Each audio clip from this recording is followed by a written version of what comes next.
an airport. Billy.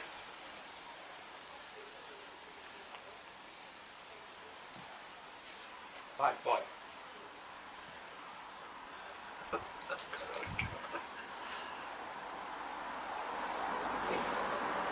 Well, that was absolutely shite. As shite as this shirt is. So I blame this and the fact that I lost a bet before. So first things first, before we get into the analysis. Don't know if that looked cool or not, but from my end in my head it looked alright. So let's get into a few things before we go into the analysis of today's game. We're going to Germany. Happy days. Hamburg, Freiburg. Don't care where you're going. Get yourself that German beer. Drive your Audi, your BMW with pride, because we're going there. Absolutely fantastic news. The Spanish, after last week's controversial game, yes, we will get into that as well today, have done us a turn by beating the Norwegians and qualified us when we didn't even have to kick a ball on Sunday. So happy days. We're going to Germany. Back-to-back Euros for the first time in years. Amazing. Can't beat it at all. But let's get into a few things here. We had this friendly tonight against France, which, don't beat around the bush here. We got our arses handed to us on a fucking platter. It was shenaniganly shite. Honest to God, I had to actually write notes down midway through the game to go through what we were going to go through. Nathan Patterson jogging around, inviting pressure when he's on a yellow card, which means if he lost it, he's putting himself in the danger zone. That needs to be addressed. Greg Taylor couldn't hold on to an absolute old woman if she was falling down the stairs, because that was abysmal. I know he's marking Mbappe. I'll give the boy a little bit of credit, but he could not track that man back. You're always going to say he's going to rip him a new one time and time again, and it just did happen, which was a shame to see, because we don't have our main left backs in Tierney and Robertson. But I still expected a little bit more effort from the boy. It was just, nothing was there going for it. Che Adams, I've always thought I've had a really good soft spot for him. I thought he's been fantastic for us, especially that Denmark game. But tonight he just was caught flat-footed. He was just hanging around waiting for the counter-attack, which you can't do against France. There was a point there where the ball was passing around him and he never lifted his foot off the ground. He was just ball watching. And I was just thinking, chase the ball down, we're losing this game. Go and actually do something. And I was glad to see him get subbed off for the likes of Jacob Brown getting a little bit more time, which is good to see. But it was not the best performance from Che Adams either.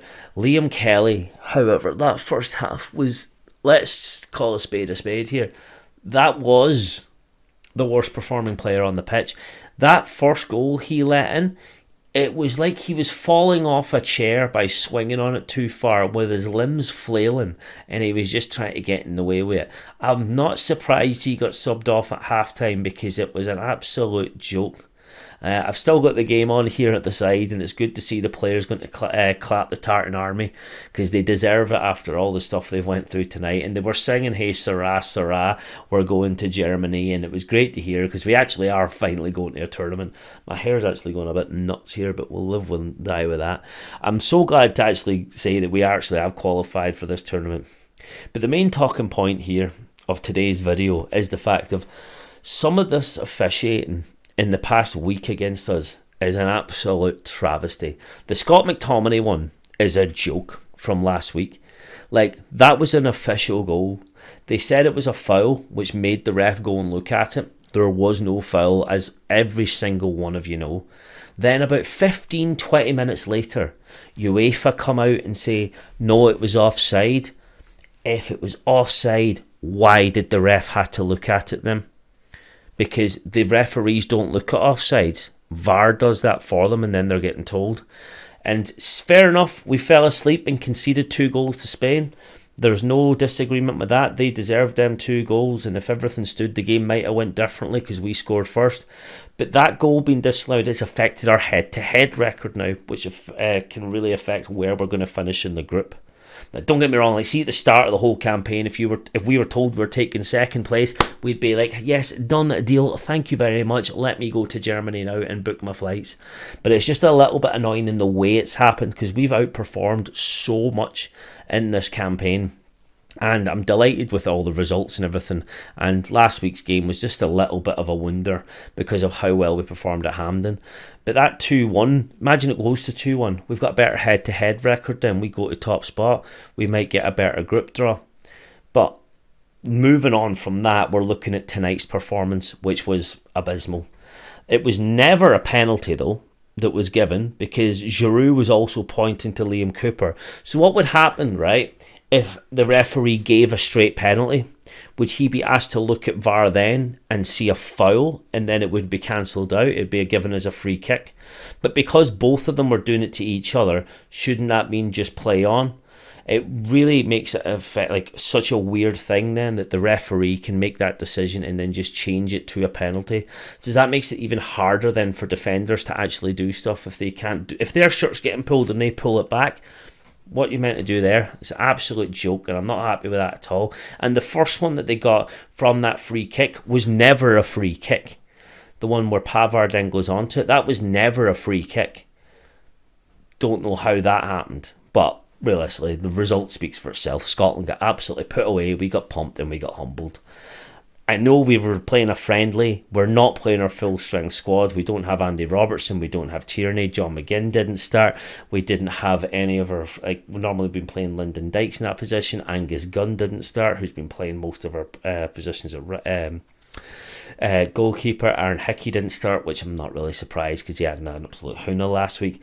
But there was a lot there to unpack in that game, and fair enough to Billy Gilmore, who opened the scoring tonight, getting his first goal for an absolute hoona. I think it was Camavinga gave the ball away after Billy Gilmore gave it to them. You take it all day long. You'll take that, no bother, when it works in your favour. But it was an absolute shocking performance from Scotland tonight. I'm glad the fans had fun because we're going to Germany, but it gives a lot to think about for Steve Clarke, and hopefully we can actually bring in some of these other players that might be on the cusp of actually coming in, like your Harvey Barnes and your Elliot Andersons and Ben Dokes, who look actually pretty good, and they'll be looking to try and get in that squad against Georgia and Norway next month. But tonight's result was an absolute shambles from us. There's a lot to go from that and build on looking at it, because the stats actually looked quite generous in terms of the scoreline, that we've actually had a lot more than I thought watching it. But France were beyond the best team tonight. We can't disagree with that. There's no one in the world thinks that they didn't deserve to win that. Koeman's goal was an absolute peach, man. You take that all day long if it was yourselves, but Scotland have literally got a little bit of a humbling point, and I'm glad that the last two games that were friendlies against England and France have actually kind of shaken us up about that. But the one against Spain, if the results go differently, that goal gets allowed. It's looking at a completely different game and where we're sitting. But I'm not chatting about the same Spain that was obviously winning the Euros and the 2010 World Cup. This is a different Spain that's not as good. So we're quite blessed in the fact that they were in our group. But we're going to the Euros. We have to look at the positives. There's no whinging from that point of view. If we would always take that at the very start of the campaign, a qualification, and you can look at the other groups as well, where the holders, Italy, might not even qualify, getting absolutely pumped 3-1 by England tonight after taking the lead as well. So there's a lot that can change, although there is still some difficult games in that group. Be keeping a close eye on that. And I actually need to go and double check this Netherlands and Ireland result, because I hear there's some specific way Ireland can qualify if they lost to Netherlands in the upcoming games. So there's a lot to unpack. There's only a few teams that have already guaranteed, and thank God we're one of them. We've nothing really to look at for from that. That's all for today's video, guys. I will see you on Thursday. Goodbye.